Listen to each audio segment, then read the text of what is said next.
Isang maganda, mapagpala, mapagbiyaya at pagka-Diyos po ng maga sa bawat isa. Welcome po kayo sa ating gawain. Dito na po tayo sa mga awit 35:13 aking babasahin. Kapag sila'y may sakit ang ginagawa ko, nagdaramit luksa at nag-aayuno, at nanalangin na yuko ang ulo. Purihin nawa ang Diyos sa pagbasa niya kayong salita. Tayo po'y manalangin. Pain, maraming salamat po sa iyong pagpapala sa amin. Lord, salamat sa pangalan ni Jesus, naming Panginoon tagapagligtas. Lahat po'y magsabi ng Amen and Amen. So dito mga kaibigan, sa sinabi ng ating salmista, kapag sila'y may sakit ang ginagawa ko, nagdadamit luksa at nag-aayuno, at nananalangin na yuko ang ulo. Pero mas maganda pag umpisa natin sa dito, no? So, umpisa natin sa 9. Dahilan kay Yahweh ako'y magagalak, at habag sa akin ako'y iniligtas. Buhat sa puso ko'y aking inihayag, tunay ikaw Yahweh ay walang katulad. Iningatan mo laban sa malakas ang mamahihina at taong mahihirap, at sanang aapi sila'y ililigtas.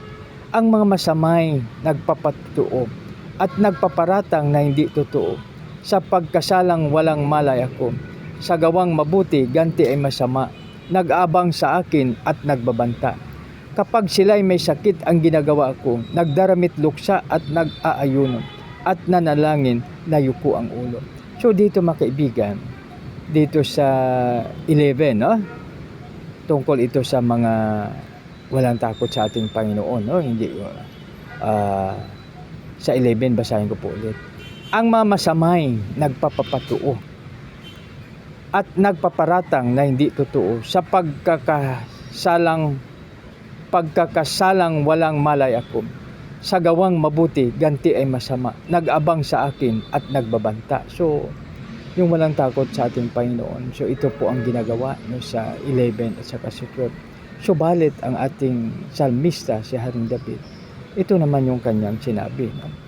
Kapag sila'y may sakit ang ginagawa ko, nagdaramit luksa at nag-aayuno, at nananalangin na yuko ang ulo, no? So ibig sabihin mga kaibigan, yung parang binaliktad niya, no? Na ginawan po siya ng masama, subalit ginagawan niya po ng mabuti, no?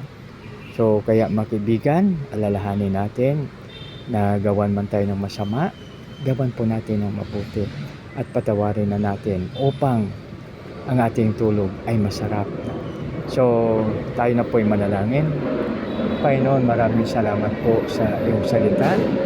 Panginoon, dinadalangin ko na gabayin po kami na magawa namin ang iyong nais, lalo na Panginoon ang pagmamahal sa mga inaaway kami. Lord, tulungan po kami na magawa namin na tulad ng sinabi ng salmista, O Lord, na kapag sila'y may sakit ang ginagawa ko, nagdaramit luksa at nag-aayuno, at nanalangin na yuko ang ulo. Panginoon, maraming salamat. Sa iyo lamang ang kapurihan, kaluwalhatian, O Lord, sa pangalan ni Jesus namin Panginoon tagapagligtas. Amen and Amen.